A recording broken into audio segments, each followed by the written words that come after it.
Welcome to the Susan Brender Show. It's all about you. Featuring shows on health and wellness, the performing arts, politics, and people who inspire you to be your very best. And now, here's Susan Brender. I'm Susan Brender, and this is the Susan Brender Show. Today my guest is the quintessential author. His name is Marty Essen. Now, Marty Essen is the author of the multi-award-winning Amazon #1 best-selling in wildlife book. It's called Cool Creatures. Also, Hot Planet, Exploring the 7 Continents. He's also a frequently booked college speaker. His college program, Around the World in 90 Minutes, has become one of the most popular slideshows of all times. Marty lives in Montana with his wife, Deb, 2 dogs, and 3 rainbow boas. Endangered Edens is his second book, and we're going to talk a lot about the Endangered Edens because it's really fascinating. So I want to welcome to my show Marty Essen. Great to talk with you.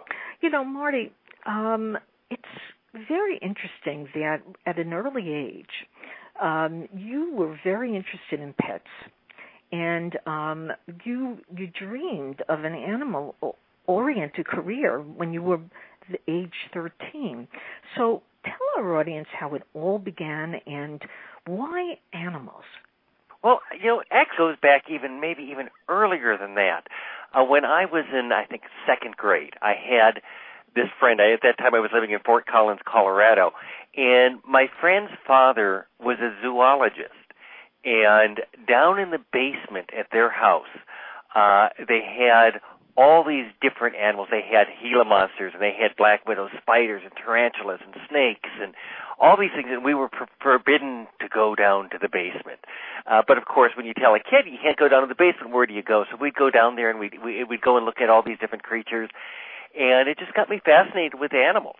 And so, you know, ever since then, you know, animals have just been a passion of mine, you know, throughout my life, and you know, now, you know, going out and doing my books, Cool Creatures, Hot Planet, and my newest book, Endangered Eden, just kind of living out my fantasy of exploring wildlife all over the world.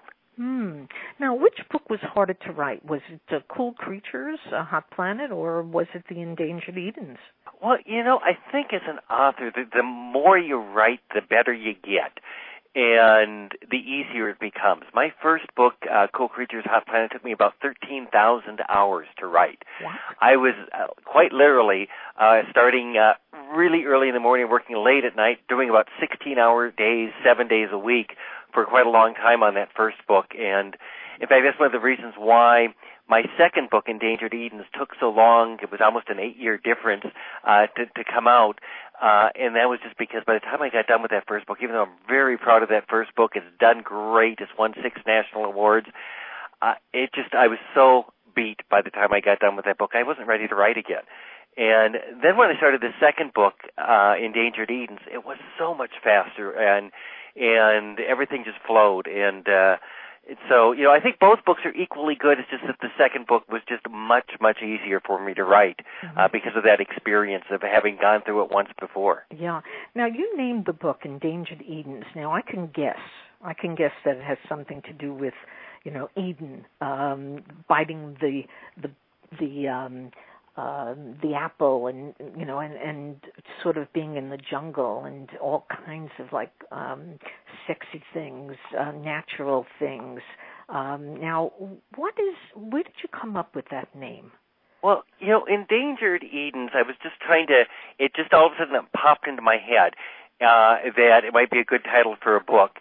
And so what I tried to do for this book, my first book was Exploring All 7 Continents. My new book, Endangered Edens, I picked 4 places that, you know, for one way or another are endangered by human activities. And so I went to the Arctic National Wildlife Refuge for one of the chapters in the book. Another one, I went to Costa Rica.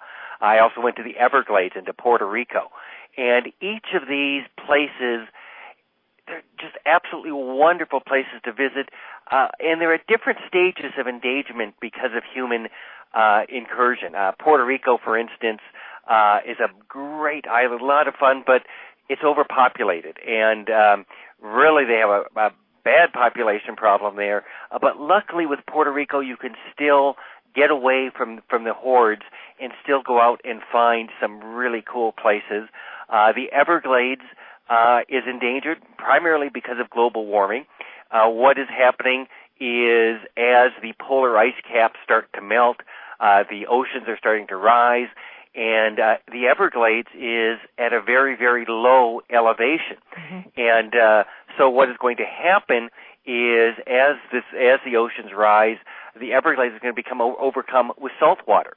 And it's not like a great egret or an alligator can all of a sudden become a saltwater animal. Mm-hmm. So there's that endangerment there, but it's also a great place to explore. Really had a great time in the Everglades. Costa Rica probably is the least endangered of the Edens I visited for my book. But that's still going to be affected by global warming. It's also affected a lot by the illegal pet trade.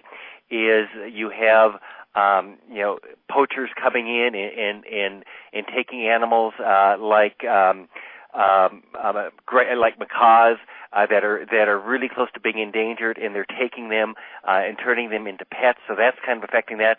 And then the Arctic National Wildlife Refuge, which is a completely different ecosystem, and that's basically endangered because the oil companies keep trying to go in there and drop their oil wells. You know, it's very interesting that you brought up the subject of global warming. There's a lot of controversy over that kind of story about global warming. Some people say it's a myth, and other people say it's true. Now, how about you? I mean, you've seen so much. Do you really believe in it? Well, I don't really think it is a controversy. It's certainly not a scientific controversy. You've got 97% of all the climate scientists, which are the actual peer-reviewed scientists that are doing the studies on global warming, 97% of them are in agreement that global warming is real and caused by humans. The U.S. military believes it. In fact, the U.S. military is now preparing because they're going to have different types of things they're going to have to worry about, because you're going to have famines, you're going to have mass migrations of people having to get away from areas affected the most by global warming. So the U.S. military agrees, NASA agrees, NOAA, that's NOAA, which is another government agency, agrees. You go over to England, you've got the Met Office Center, which is their scientific organization. They agree. And I speak at colleges, and when I speak at colleges, I talk about global warming, and I have scientists that show up to my shows and all these different professors, and I found that quite literally every single college science department in the United States agrees that global warming is real and it's caused by humans. Okay. And so you've got this huge, huge body of science all agreeing about global warming. And so really it just becomes a political thing. Wait, stop for a minute, sure, Marty, because I have to ask this. You just identified a lot of groups that are working on the whole notion and the issue of global warming, but did you actually see it with your own eyes? I mean, you were in the Arctic, and the Arctic is a great question. Okay, go ahead. Let's tell our audience about it. Okay, great question. And the best example is when I was down in Antarctica. And one of the things I noticed about Antarctica is gorgeous. There's wonderful wildlife down there. But the disturbing thing was how loud Antarctica was. And why is it loud? It's loud because you would have these glaciers and these huge ice cliffs. And because it's warming down there, they are crashing into the ocean. And, in fact, I still remember vividly standing on a glacier in Antarctica and looking across a bay. And you could just count on it, like every 5 or 10 minutes, part of this glacier would just crash into the ocean. There'd be big waves as it would hit. And so we really saw it there. We also, when we went up to the Arctic National Wildlife Refuge, going to the opposite end of the world, there the ice is leaving sooner than it should leave.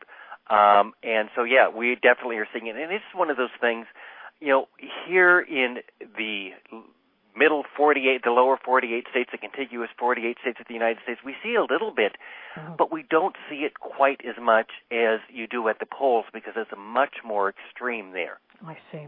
Now, Marty, it's always interesting to hear what people think, and of course I'm talking about you, and not only think, but you have proof that global warming is taking place. But you mentioned that it's the humans that are causing it. Now, it's one thing to say who's causing it. It's the next thing to say, what are we doing about it? Because people want solutions. They can hear all this information about all these problems, but they want solutions. So have you ever spoken to any of the scientists who said, here's what we have to do? And if you did, what did they say? Well, I don't know that I've actually asked scientists personally what we need to do, but just, I think it's a twofold thing. One is, individually, we need to do things individually to help. I'm being from something as simple as recycling to buying efficient light bulbs.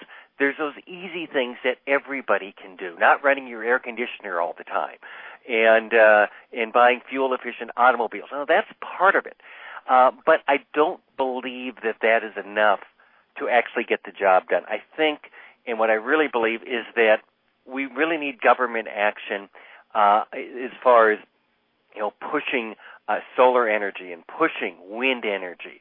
And I think it's real important, that there's been different talks of like cap and trade or talks of putting on a carbon tax. I think that is all important too, because what we need to do is, right now, I drive an automobile. Probably everybody listening here drives an automobile, so we are all part of it. But if technology can improve because, partly because the government is helping out with the necessary research to make automobiles more efficient, whether they're running, on batteries or some other type of non-polluting type power. I think the more and more we really need to, as I've heard many people say, is do what we did when we had the Apollo project, when the United States worked really, really, really hard, and we won the race to get to the moon. That's what we need to do with alternative energy. Is really roll up our sleeves and put work into it as if our lives depend on it, because quite frankly, it does. Especially the younger people, people that I talk to at colleges, they're going to be affected by global warming a lot more than you or I are. And so it's real important. Yeah, well, now, you just brought up the word politics. Even though I was going to speak to you more about your books, I think it's very important that we discuss politics and money. Now, it seems to me that we know, and when I say we, I mean all the people around the world, especially the political people, they all know that this is happening and they have to do something about it. But there is a reason that there's not enough being done. Don't you think it's about the money? And well, it is. I guess it is about the money, but a lot of it is misconceptions about the money. It's like one of the big political things that when I get in discussions with people who really aren't in favor of alternative fuels, they bring up Solyndra and say, well, the United States put all this money into Solyndra, and Solyndra went out of business, and that's why we shouldn't do it. And yet the United States has given huge tax breaks into fossil fuels corporations, put huge money into that. And not every one of those fossil fuels companies ever made it.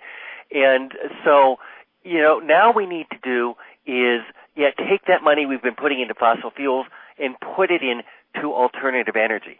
And what is happening is, like if you look at solar, there are now more jobs of people working in solar than there are of people working in coal mines. And so it is one of those things where it really can be a win-win. It's not like we have to go back and live in caves.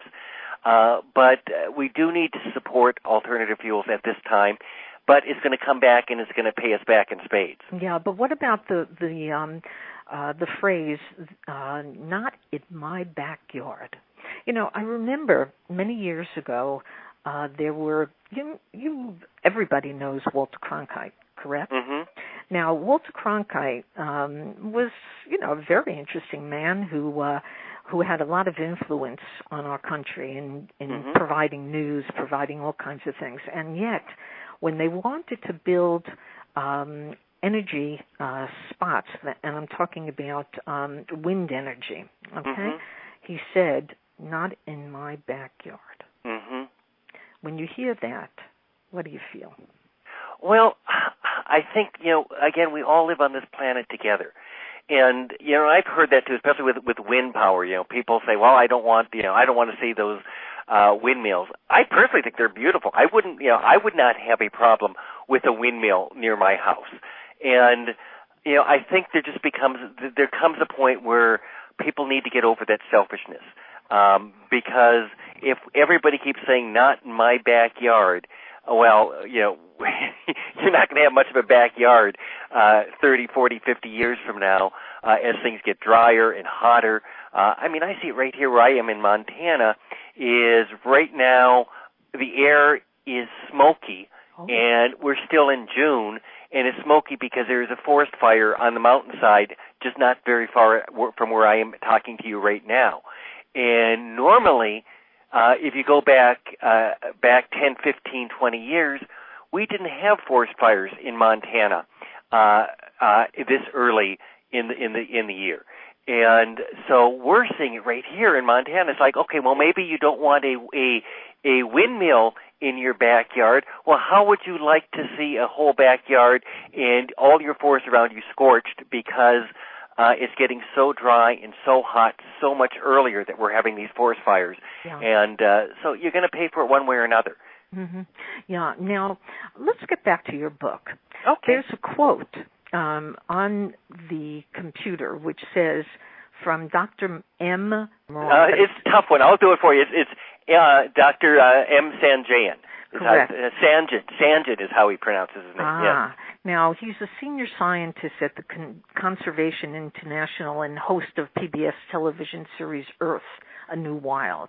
And he says about your book, it's a magical, fun journey through some of the world's hidden and not so hidden Edens, as seen through the eyes of a true wildlife aficionado and author whose writings make the pages come alive and vibrate with the sounds and the pulse of nature. It's almost sounded like a song. It's a wonderful, really wonderful statement made by a very, very interesting guy. And when you saw that, what did you say to yourself? Oh, that was just wonderful. I was just so pleased that he was able to do that quote for me, and we put it on the back cover of the book. And he's quite an amazing man. He's very. He and I are quite alike as far as our goal to preserve nature for future generations. Right. So let's get back to your books again. Okay. So what I want to know is, when you sat down to write the first book and then the second book, where did it all come from?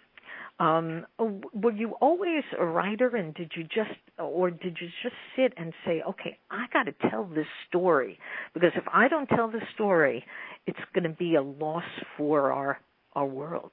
Well, kind of the way the first book happened is I have another thing that I do, which is I run an independent local telephone company, a small company out here in Montana.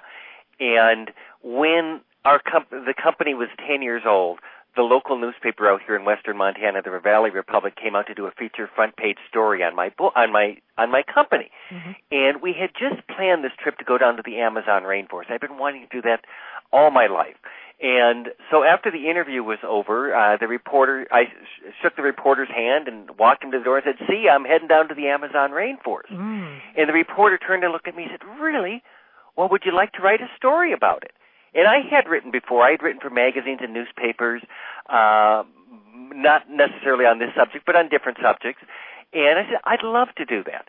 So my wife and I, we went down to the Amazon. We had this wonderful adventure. I came back, and I wrote a story which not only was a feature in that newspaper, the Valley Republic, but it was also picked up by the Missoulian, which is one of the biggest newspapers in Montana out of Missoula. And after that story ran, if I was, say, in a supermarket or in a restaurant, people would recognize me from the author photo. They'd come up and they'd say, wow, we love that story. Are you going to write another one? And, well, we'd always wanted to go to Australia, so off we go to Australia. I write another story. The same thing happened. And at that point I thought, maybe I have something here. And I did a little research and found out that no one had ever written a book on the concept of travel to all 7 continents looking for rare and interesting wildlife.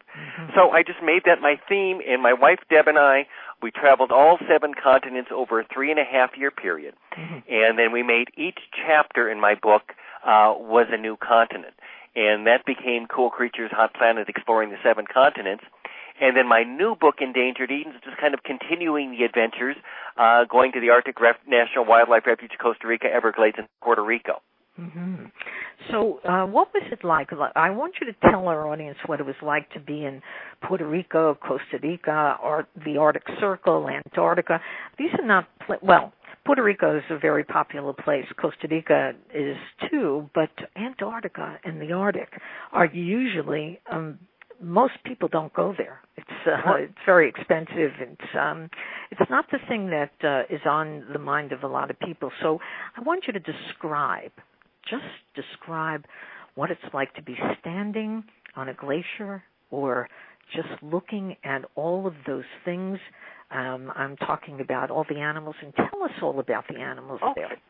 Well, let's start with Antarctica. I talked a little bit about with Antarctica how it would surprise me on how loud it was down there. And it was loud not only because you had glaciers calving off into the ocean, but it was also loud because you had penguins all over the place. And the penguins just never stop. And so the penguins are going. But one of the neat things about Antarctica is now when we were down there, we were, only about 100,000 people in the history of the world have ever been down to Antarctica. Now, that number climbs every single year, so there's more than that now, but this was about 9 years ago, and at that point, we were one of the first 100,000 people down there, or darn close to it anyway. And so there's very few signs of humans, and you've got these icebergs that are this windshield washer fluid blue, just gorgeous. And now because humans on the other 6 continents, have had exposure to animals and animals to humans for thousands upon thousands of years, down in Antarctica, humans have only been down there for a little over 200 years. So the animals don't have that natural fear of humans. And especially the penguins, they would come right up to you. Now, we had strict rules that we couldn't approach any animal closer than 15 feet. But, of course, the animals, they didn't have any rules. And the penguins they'd come up and they'd start pulling on our shoelaces, pulling on our pants legs. And then if you turned and walked away, they'd follow you as if you were Mom. And so that was just one of the really amazing things down there, was to be with these animals that just have no fear of humans. So you've got it's gorgeous down there, it's loud down there, and it's not necessarily cold down there. You think about Antarctica being cold, and when we were there, it was in February, which the seasons are the opposite because it's on the opposite side of the world. So February would have been like July here. And so the temperature generally was in the mid-30s. Sometimes it get up to 40, sometimes maybe get down to 30. So it wasn't that miserable. We did have a couple storms we had to deal with, which made it exciting, but it was fun as well. So that was Antarctica. Now, going to the opposite end, going north, way north to the Arctic National Wildlife Refuge, which is what I cover in my second book, that was amazing, too, because we went up at summer solstice. So it was June 21st when we went up there. And when you're that far north, at that part of the summer, the sun does not set. And so it's light 24 hours a day. And it was hard to get used to. Because you wake up at 3 in the morning and you open your eyes and it's just as light as it was at 3 in the afternoon. And a couple things that happened while we were there is we found that we would become more and more nocturnal. just as people being up there. It was my wife and I, and we had a guide and had a couple other friends that were with us on this adventure. And even though you couldn't really tell day from night, the evenings and the mornings tended to be a little bit nicer. The wind would calm down. And so we tended to wake up at 10 o'clock in the morning and maybe be up until 2 or 3 at night. So that kind of happened. And the other thing that's interesting about being in the Arctic National Wildlife Refuge is how flat it is. Really? To get there. What we did is, I live in Montana, so we flew up to Fairbanks on a commercial airplane. And then we get on just a little plane that we rented, basically, that brings us up to the Arctic National Wildlife Refuge. And it's one of the most dangerous flights in the world, because you're on this little single-engine prop airplane, and you're flying north towards the Arctic Ocean. And you've got this wind in your face that's coming off the Arctic Ocean, and you're going up over the tall Brooks Mountain range. Wow. And so what happens is these little planes barely have enough power to make it over. And then you make it over, and then you land on the tundra. And that's where the plane dropped us off and then took off. And we were there on our own for a little over a week. And what we did is we had inflatable canoes, and we canoed basically from the Brooks Mountains 40 miles continuing north on the Atchalik River, going all the way to the Arctic Ocean. And so you're up there, you're all alone, no sign of humans, and because you're farther north than the tree line, there are no trees. And we had my wife and another woman with us, and then it was 5 guys. And one of the things that happens as you get farther north, it gets flatter and flatter. It's like, well, where do you go to the bathroom? There's no privacy whatsoever up there. I mean, you can walk a mile and you can still see the person. And so, you have to become a little bit more considerate when you see someone going. You just turn the opposite direction. That's right. But it was a great experience to be there when it's light all the time. In fact, I was telling my wife, I want to go up there now during winter solstice, and I want to experience what it's like being dark 24 hours a day. I think that would be a real neat experience. Well, this must have, I'm just wondering, did you have any hair-raising or death-defying adventures while in the Arctic? Because it sounds very spooky to me. Well, it is one of those things that there is no way to get help if something happens. I mean, we did have a satellite phone, but as I talk about my book, there were times if you had a heart attack or you broke a leg or something, you're totally at the mercy of the weather, because the weather, up there is much more extreme than it is in the contiguous 48 states. And so, I mean, there were a couple days where it was just all fogged in, and you could barely see in front of you. And so if something happened, then there's no way an airplane could come and rescue us. And there's times when the wind is really, really, really blowing because there's nothing to stop the wind up there. And then we also had some beautiful days as well. But so you are up there alone, and basically you got to make it until you have your schedule to meet your plane. And so what the hair-raising experiences we had. Well, one is we had a grizzly approach us, but the grizzly wasn't too interested in us. It just kind of went by, but there was a potential there. But the other thing was just being on the river, because the river is coming right off of the Brooks Mountain, so it is as cold as water can get. And this is during summer, the beginning of the summer, so it's really roaring, and we've got our heavy gear in our canoes, and if you flip over in your canoe, it's I'm not saying you're not going to make it, but it's going to be very uncomfortable with everything wet. It's called hypothermia, Marty. Hypothermia. That's what it's called. Exactly. And so we had that we had to deal with. Luckily, no one capsized. We had a couple of real close calls, and then there's the other thing that kind of becomes an adventure in my book is. The river we were on is a braided river, and most people have no idea what a braided river is, but imagine just a woman braiding her hair, and each braid is a portion of the river going off in a different direction. And so the river would braid, and then eventually it would make it back to the main river, but it could be a mile or two downriver.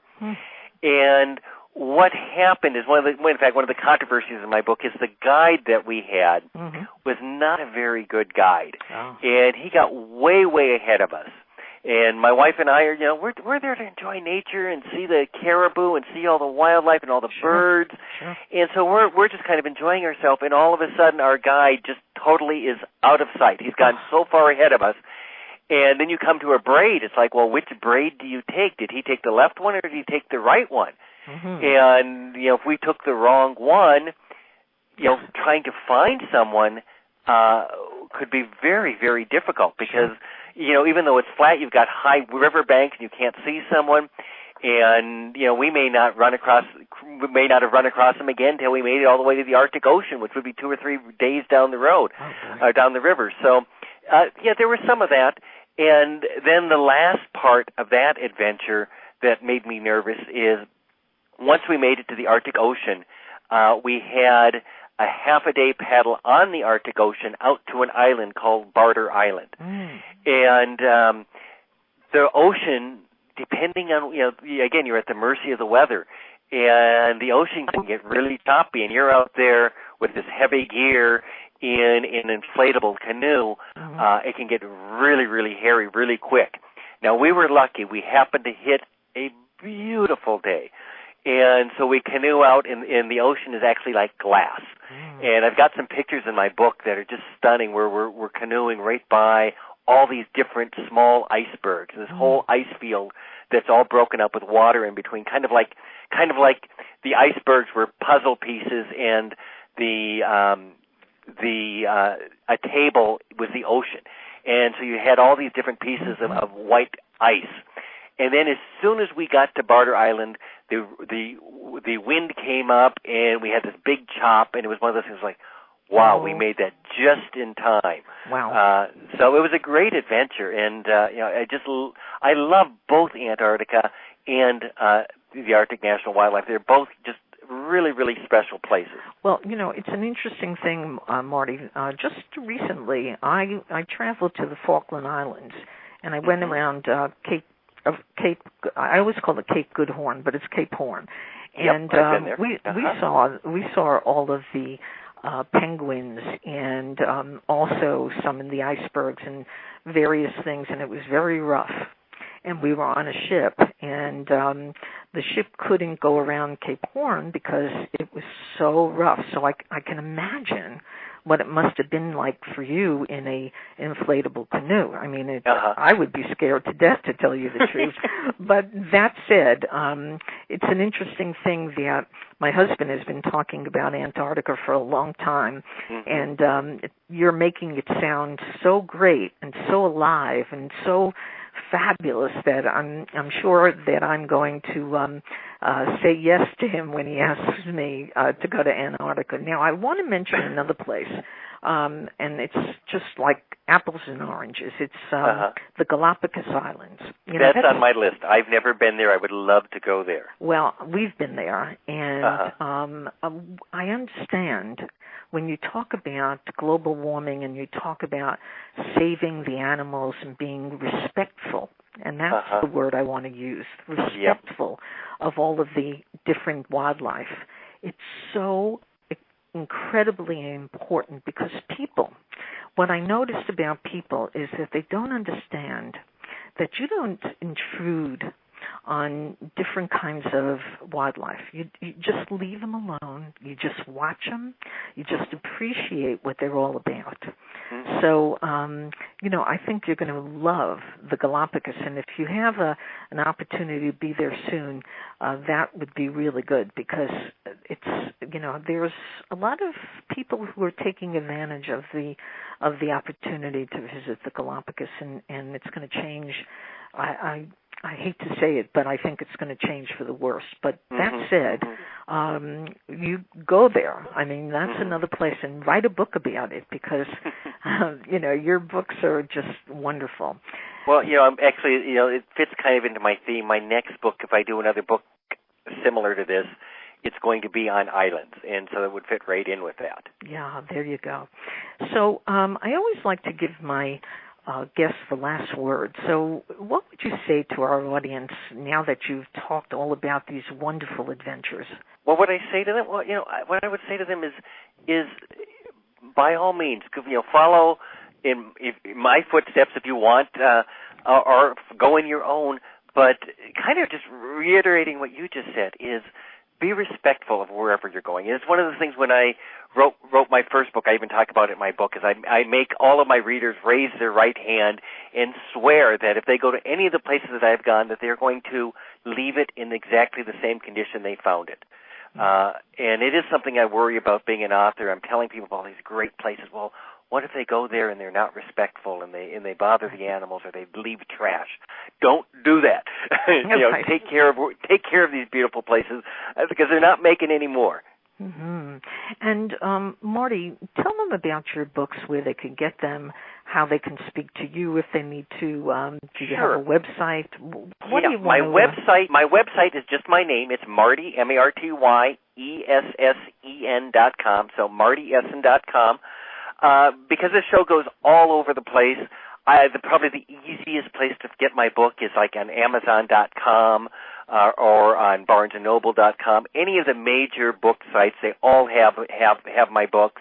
Your local bookstore might or might not, depending on where you are in the country. But if they don't have it, they can certainly order it. So it's not hard to find my books, and I hope you enjoy them. There you go. Well, my guest today has been Marty Essen, and he's the author of Cool Creatures, Hot Planet, Exploring the Seven Continents, and Endangered Edens, Exploring the Arctic National Wildlife Refuge. Now, he's been to some of the most interesting places, and he gives talks all over the country at colleges and various other places as well. So if you see that Marty is going to be in your town, just go there, and you're going to get a very interesting opportunity to really share with him the most beautiful places in the world. So thank you so much, Marty Essen, for being on the Susan Brender Show. Well, thank you, Susan. It's been wonderful talking with you. Same here.